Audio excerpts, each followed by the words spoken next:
Hey, everybody. Happy Thursday. Welcome, welcome. I want to talk about demand barking today. And if ignoring it just makes your dog's barking worse, I want to talk about why, and I want to tell you what to do instead. So let's get right into it. If we're meeting for the first time, I'm Brianne, and I'm here to teach you about all things training and enrichment.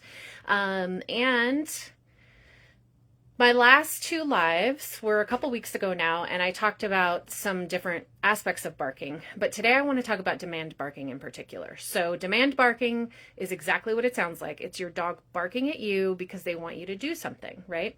And maybe you've given into it, so maybe it works for the dog now, but we don't like it and we want to change it, right? So, first, I want to say that demand barking is not bad behavior, right? It's your dog trying to communicate with you, and they're doing it in a way that has worked for them in the past, maybe worked over and over again. So now they know that they can do it in order to get them what they want. Ignoring it often works, right? As a positive reinforcement trainer, I will tell you to ignore what you don't want to see repeated and reward what you do want them to repeat. But sometimes with barking in particular, one, that doesn't work fast enough, right? It grinds on your nerves. You end up yelling. You end up doing all the wrong things to try to get your dog to stop. You use fear and intimidation because it works faster, right? So yes, ignoring it is great. And sometimes that will work for some dogs. Some dogs will escalate because it's worked so well for them in the past, maybe because they don't know what else to do. They get frustrated, right? They're not being stubborn, they're frustrated. So they escalate, they get in your face, the barking becomes more high-pitched, more frantic, right? And it's grinding on your nerves more and more, which then causes that same cycle of negativity that we don't necessarily want to repeat. So instead of, I like to look at it this way, instead of trying to stop the barking, we need to teach them a better way to ask. Right? So we want to replace the behavior we don't want to see with a behavior that we do want to see, right? So we're not just telling them no, we're telling them what to do instead.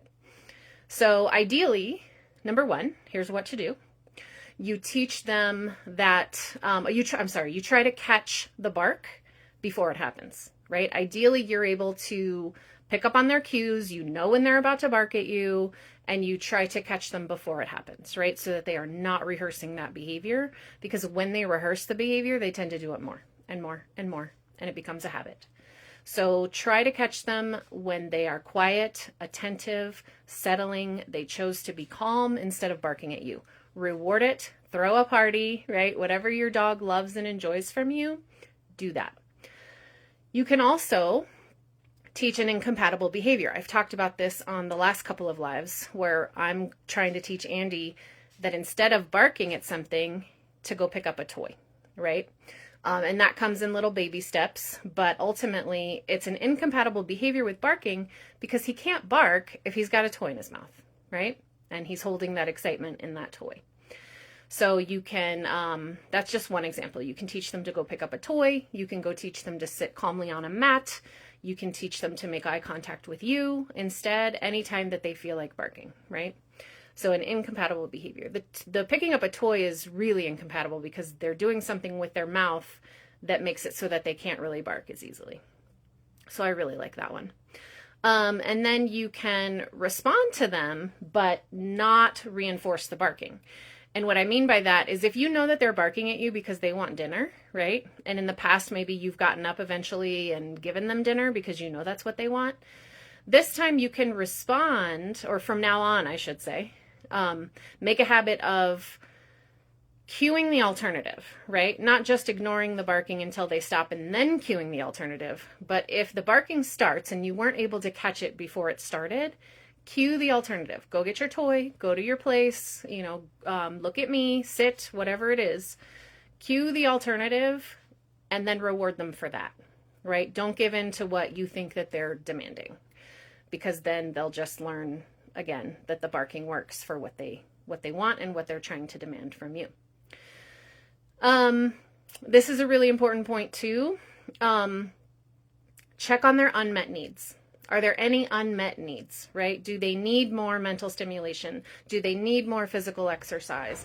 Have they been bored all day? And is this really unfair to, expect them to sit down and shut up and be good and, be this perfect dog when I haven't given them what they need today, right? So training an alternative behavior is not necessarily going to fix all those things. So make sure that their needs are met as well, right? Just to make sure that that's not part of it. So you can rule that part out. In a nutshell, you don't need to ignore their dog necessarily, although that does work for some. We just need to teach them to make the barking unnecessary, right? They now know of a better way to ask you for something. They give you different cues. So I hope this was helpful. Share it with somebody who could use it. I'm trying to make these lives a little bit shorter for you so they're a little more bite-sized and applicable instead of so much information at once. I don't want to overwhelm you. So if there's more training or enrichment questions that you have, drop them below, and I'm happy to start covering all of your questions. I hope this was helpful, guys. Have a great rest of your day, and I'll see you next time. Bye.